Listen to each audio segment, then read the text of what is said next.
Hello students. चलिए, पिछली बार हम लोगों ने जो है सदाचार जो चैप्टर है उसकी पढ़ाई कर ली थी और साथ ही साथ जो अगला चैप्टर है वो भी हम लोगों ने पढ़ लिया था। लेकिन व्याकरण वाले हिस्से को हम लोगों ने जो है छोड़ा था।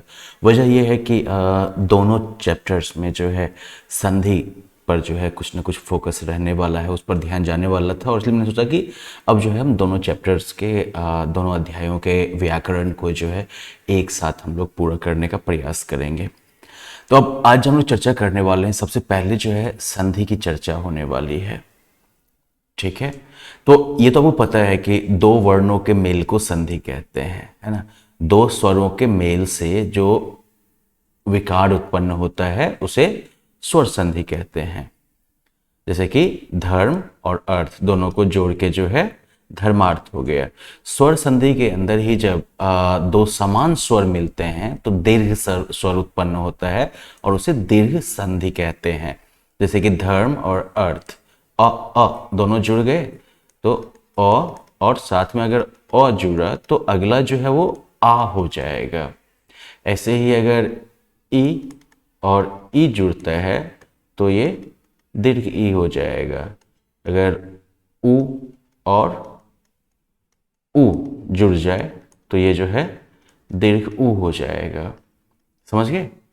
तो इस तरह से जो है जब दो समान स्वर मिलते हैं और दीर्घ स्वर हो जाता है तो इस तरह के संधि को हम दीर्घ संधि कहते हैं। ठीक है, जैसे कि वेद, अ, अंत, अ। तो वेद का द जो है वो उसमें अ लगा हुआ है, अंत में तो अ है ही, और दोनों जब जुड़ गए तो क्या हो गया? वेदांत। आ की मात्रा आ गई। तो ऐसे ही होता है। अब आपको क्या करना है कि अपने इस संधि के इस समझ का प्रयोग करते हुए नीचे इन शब्दों का जो संधि विच्छेद दिया गया है उसमें से सही को चुनना है। जैसे कि दयानंद हो गया। ठीक है, तो दयानंद जो है इसका होगा इस तरीके का, दया और साथ ही साथ आनंद। गुरु, गुरुपदेश, तो यहां पर देखिए दीर्घ उ की मात्रा है, लेकिन इसका जो है सही क्या होगा संधि विच्छेद? गुरु, हर्षिकर हर्षुकर की मात्रा के साथ गुरु और साथ ही साथ उपदेश, दोनों को जोड़ना है। तो उस हिसाब से ये जो है आपका उचित होगा।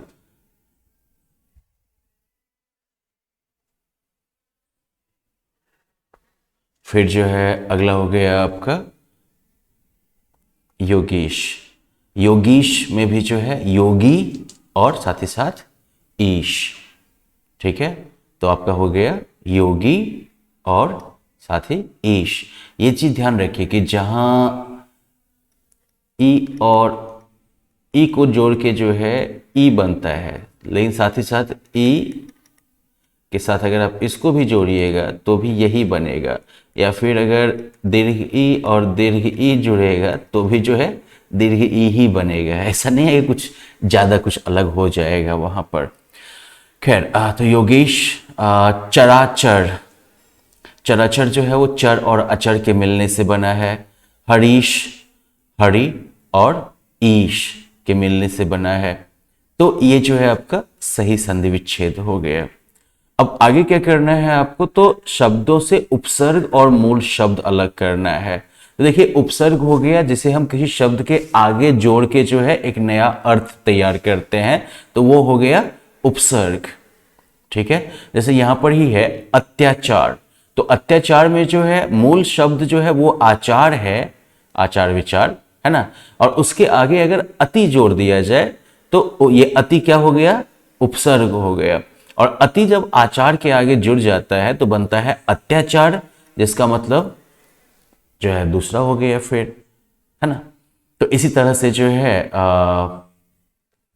सर्वव्यापी, तो सर्वव्यापी में सर्व जो है वो आपका उपसर्ग हो गया, व्यापी जो है वो आपका मूल शब्द हो गया। बेईमान, तो बेईमान, सॉरी बेईमानी, तो बेईमानी में बे जो है ये उपसर्ग हो गया, ईमानी जो है वो आपका मूल शब्द हो गया। वैसे ही अगोचर में अ उपसर्ग हो गया। प्रपितामह में प्र जो है वो उपसर्ग हो गया। अनुशासन में अनु जो है ये उपसर्ग हो गया। तो इस तरीके से जो है उपसर्ग जो है वो क्या करता है, मूल शब्द के साथ जुड़ के उसके अर्थ को बदलता है। अब आगे जो है आपको कुछ उर्दू शब्द दिए गए थे और इन उर्दू शब्दों का जो है हिंदी पर्याय लिखना था आपको। तो जैसे कि हुजूर, तो हुजूर को ही जो है हिंदी में श्रीमान कहते हैं। हाजिर, हाजिर का मतलब होता है उपस्थित होना। आखिरी, आखिरी मतलब अंतिम। हुक्म मतलब आज्ञा या आदेश। तारीख जैसे कि तिथि या फिर दिनांक कहते हैं। तरकीब मतलब उपाय हो गया। पेशगी, पेशगी को जो है क्या कहोगे, अग्रिम, अग्रिम भुगतान जो है उसे पेशगी कहते हैं। फिर बारीक का मतलब होता है बहुत महीन। तनख्वाह का मतलब हो गया वेतन।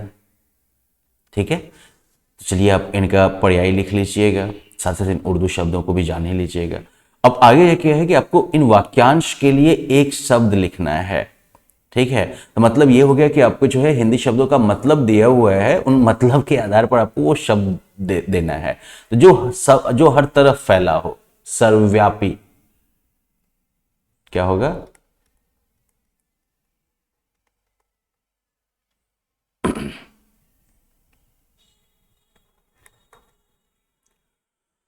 फिर नैतिकपूर्ण आचरण करने वाला, तो नैतिकपूर्ण नैतिक आचरण करने वाला तो वो हो गया सदाचारी। मन ही मन विचार करना चिंतन हो गया। कार्य से पूर्व की गई रूपरेखा तो ये जो है योजना हो गई। विषय का विशेष ज्ञान रखने वाला तो ये जो है हो गया, जैसे कि क्या कहते हैं विशेषज्ञ।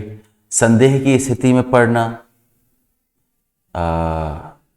क्या कह सकते हो, संदेहास्पद भी यूज कर सकते हैं यहाँ पर। संशय में, संशय जो है वो शब्द भी यूज हो सकता है, प्रयोग हो सकता है। अब आगे जो है अनेकार्थी शब्द हैं जिसका कि अलग अलग अर्थ लिखकर वाक्यों में प्रयोग करना है। तो मैं जो है आपको पहले इनका जो है अलग अलग अर्थ बता दूंगा केवल, और उस मुताबिक इसका जो है आप वाक्य में प्रयोग करके उस अर्थ को आप जो है और स्पष्ट करिएगा। तो जैसे एक हर का मतलब होता है प्रत्येक। दूसरे हर का मतलब होता है हरण करने वाला, है ना, मेरे दुख हर लो, इस तरह से। फिर कल, तो कल तो हो गया एक आने वाला दिन, है ना, वो कल पटना से आएगा। और दूसरा कल जो है वो हो गया मशीन पुर्ज, मशीन का पुर्जा।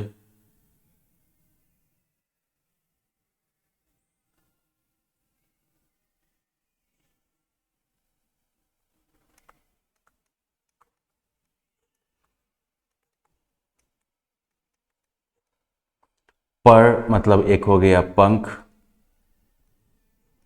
और दूसरा क्या हो जाता है, तो ये जो है जैसे कि कल मैं सुरेश के घर पर गया था, है ना, तो ये जो है अधिकरण कारक चिन्ह है।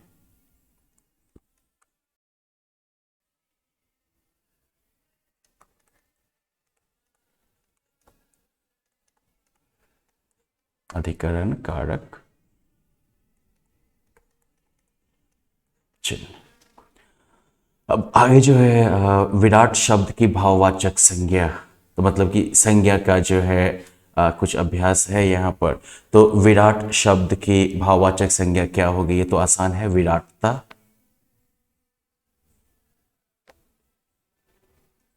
फिर आगे है विशेषज्ञ किस संज्ञा के भेद के अंतर्गत आता है, तो भाई विशेषज्ञ तो एक जाति हो गई ना, ये जातिवाचक संज्ञा हो गई। ताबीज किस भाषा का शब्द है, ये अरबी फारसी भाषा का शब्द है। इनमें से कौन सा शुद्ध शब्द है, हला, सर्वव्यापी, मिट्टी, तो सर्वव्यापी यहाँ पर जो है शुद्ध शब्द है। घूस का पर्यायवाची शब्द कौन सा है, रिश्वत है। ठीक है, तो चलिए व्याकरण का ये हिस्सा जो है आज खत्म होता है। आगे जो है आपको कुछ लिखना है या कुछ और एक्टिविटीज करनी है, तो इनके बारे में हम लोग जो है विद्यालय प्रारंभ होने के बाद चर्चा करेंगे। हम लोग अगले लेसन में मिलेंगे जहाँ पर कि हम ज्ञान युद्ध वाले चैप्टर में दिए हुए व्याकरण के हिस्सों को पूरा करेंगे। और वेल, यहीं पर कहानी खत्म होती है। तब बाय बाय।